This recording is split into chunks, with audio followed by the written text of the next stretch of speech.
लिंग में तनाव आना और तनाव रहना दोनों अलग अलग चीजें हैं। बहुत से लोग जब ईडी या इरेक्टाइल डिसफंक्शन की प्रॉब्लम्स लेकर आते हैं तो दो क्वेश्चन मेरे सबसे ज्यादा इंपॉर्टेंट होते हैं। क्या आपको शुरू से ही तनाव नहीं आता जब आप कोई सेक्सुअल एक्टिविटी स्टार्ट करते हैं, या शुरू में आता है लेकिन फिर धीरे धीरे काफी लंबे समय तक नहीं रहता? ये दोनों प्रॉब्लम्स अलग अलग हैं और इनके क्या सॉल्यूशंस हैं। अगर आपको भी इरेक्शन में प्रॉब्लम आ रही है तो इस वीडियो को पूरा अंत तक देखें, क्योंकि मैं लेकर आई हूं solutions for type 1 ED and type 2 ED. Channel पे नए हैं जरूर सब्सक्राइब करें और ऐसी बहुत सारी वीडियोस के लिए मेरे साथ कनेक्टेड रहें। मैं हूं डॉक्टर नेहा मेहता, जो बहुत सालों से प्रैक्टिस कर रही हूं और आपको देती हूं सेक्सुअल हेल्थ सॉल्यूशंस। जरूर सब्सक्राइब करें और चलिए शुरू करते हैं।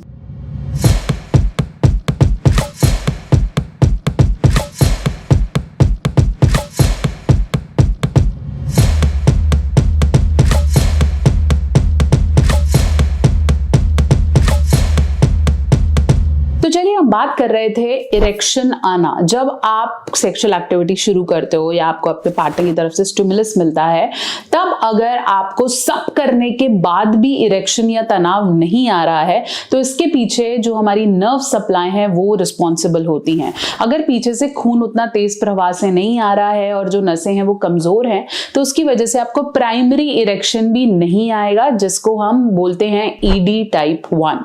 ठीक है, लेकिन हम बात करेंगे कि जब आपको इरेक्शन शुरू में आ गया लेकिन जब आप अपनी सेक्सुअल एक्टिविटी कर रहे हो या जब आपने पेनिट्रेट कर दिया है तब आपको लगे कि सॉफ्ट हो गया है या ढीला हो गया है या उतना स्ट्रांग नहीं है, उस तरह के इरेक्शन को हम टाइप 2 ईडी इरेक्टाइल डिसफंक्शन कहते हैं। Most common ED type 2 ED होता है जब आपको शुरू में तनाव आता है लेकिन आपका लंबे समय नहीं रह पाता। ऐसे में स्ट्रेस होना या परेशानी होना या खुद को लेके मल्टीपल थॉट्स आना बहुत ज्यादा कॉमन है। ऐसे में लड़कों का सेल्फ कॉन्फिडेंस बहुत ज्यादा वीक हो जाता है, उन्हें लगता है पता नहीं क्यों ऐसा हो रहा है जबकि इनिशियली मैं बिल्कुल ठीक कर रहा हूं, व्हाई इट इज हैपनिंग। और धीरे धीरे उनकी मैरिज लाइफ में प्रॉब्लम्स या पारिवारिक कलेश या हस्बैंड वाइफ के बीच में फ्रस्ट्रेशंस बढ़ जाती हैं। साथ साथ जो टाइप 1 इरेक्टाइल डिसफंक्शन है उसको हम अटेन्ड इरेक्शन कहते हैं, और टाइप 2 जब आपका इनिशियली आ गया और बाद में नहीं रहा उसको हम सस्टेन इरेक्शन कहते हैं। अब टाइप 2 ईडी के पीछे रीजंस होते हैं, शायद ओवर मास्टरबेट करना या वीनस सप्लाई वीक होना, या हम बोल सकते हैं कि आपका जो अंडरवेयर है या जिस हिसाब से आप बहुत ज्यादा टाइट रखते हैं, या टेस्टिकल्स टेम्परेचर ठीक ना होना, ये इसका मेजर रीजन हो सकता है। इसके अलावा वेरिकोसील होना या हाइड्रोसील होना भी टाइप 2 ईडी के लिए रिस्पॉन्सिबल होता है। चलिए अब बात करते हैं सॉल्यूशंस की। अगर मैं चाहता हूं मेरा इरेक्शन अच्छा है और काफी देर तक बना रहे तो मुझे उसके लिए क्या करना पड़ेगा। सॉल्यूशन नंबर 1 मैं बात करूंगी DHA की। जितने आप अपनी बॉडी में फैटी एसिड्स लेते हैं वो भी इंपैक्ट करते हैं आपके इरेक्शन को, क्योंकि वीनस में या वेन्स में ब्लड का फैट का थक्का जमना, उसकी वजह से ब्लड सप्लाई कहीं ना कहीं रुक जाता है। DHA एक ऐसा कंपाउंड है जो आपके हार्ट हेल्थ के लिए काफी अच्छा है। इसके अलावा जिन लोगों को आर्थराइटिस या डायबिटीज है उनके लिए भी DHA फूड में लेना या उसको रेगुलर अपने डाइट में रखना काफी ज्यादा इंपॉर्टेंट है।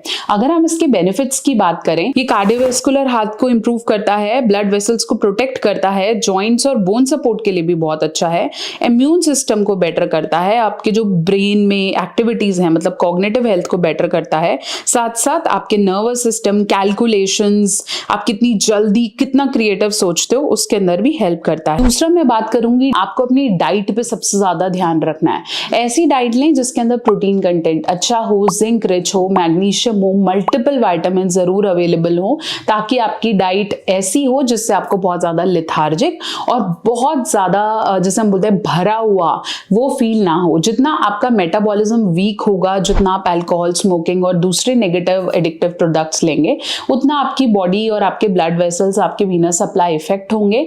तो ऐसे में कोशिश करें कि अपनी डाइट पे सबसे ज्यादा ध्यान दें। तीसरे नंबर में मैं रखूंगी ओवर मास्टरबेशन को। अगर आप बहुत ज्यादा मास्टरबेट करते हैं तो ये कहीं ना कहीं नुकसान दे सकता है। बहुत ज्यादा टाइट अंडरवेयर्स पहनते हैं वो नुकसान दे सकता है। अगर आप बहुत ज्यादा जिमिंग हिट करते हैं तो आपको सपोर्टर्स अंडरवेयर्स पहनने पड़ेंगे। और इसके अलावा अच्छी पेनिस मसाज बहुत ज्यादा इंपॉर्टेंट है। पेनिस मसाज का पर्पस आपका साइज इंक्रीज करना नहीं है, इसका पर्पस होता है आपके इरेक्शन को बेटर करना, आपकी नर्व्स को बेटर करना एंड अल्टीमेटली रिपेयर का काम करना। तो एक अच्छे ऑयल से मसाज करना भी एक बहुत अच्छा तरीका है जिससे आप अपने इरेक्शन को इंप्रूव कर सकते हैं। और 4th नंबर पे मैं बात करूंगी कीगल एक्सरसाइज की। जितनी अच्छी एक्सरसाइज आप करेंगे, कीगल एक्सरसाइज कहीं ना कहीं आपके जो तनाव है उसको बेटर करेगी। कीगल एक्सरसाइज आपके नीचे के पेल्विक मसल्स को बेटर करती है, रिप्रोडक्टिव मसल्स को बेटर करती है, इसलिए कीगल एक्सरसाइज करें। कीगल ब्रिज एक्सरसाइज आप दिन में 10-10 के रेपिटेशन सुबह शाम कर सकते हैं। ये आपके मसल्स को स्ट्रॉन्ग भी करती है और जो नर्व डैमेज हो गया है उसको भी बेटर करेगी, तो इरेक्शन की कोई भी समस्या नहीं रहेगी। ये चारों टिप्स ऐसे हैं जो आपके ब्लड सप्लाई को, आपके वीनस सिस्टम को इतना स्ट्रॉन्ग करती है कि आपको इरेक्शन की समस्या नहीं होती। इसके अलावा किसी भी और समस्या के लिए आप चाहें तो मुझसे कंसल्टेशन भी बुक कर सकते हैं www.drnehamehta.com। लेकिन अगर आपको इरेक्शन की समस्या आ रही है, चाहे वो सस्टेन्ड हो चाहे वो अटेन्ड इरेक्शन हो, मतलब टाइप 1 या टाइप 2, दोनों केसेस में चुप नहीं बैठना है, अपने डॉक्टर को जरूर दिखाएं, क्योंकि धीरे धीरे ये प्रॉब्लम काफी बढ़ जाती है और फिर आप बिल्कुल भी परफॉर्म नहीं कर पाते हैं। आशा करती हूँ कि मेरी वीडियो आपके बहुत से डाउट्स को क्लियर कर पाई है। ऐसे बहुत सारी वीडियोस के लिए मेरे साथ बने रहें, कनेक्टेड रहें, और अगर आपके पास भी ऐसी कोई समस्या है तो मुझे कमेंट सेक्शन में जरूर बताएं। आप चाहें तो मुझे इंस्टाग्राम या फेसबुक पे भी कनेक्ट कर सकते हैं, डॉक्टर नेहा ऑफिशियल।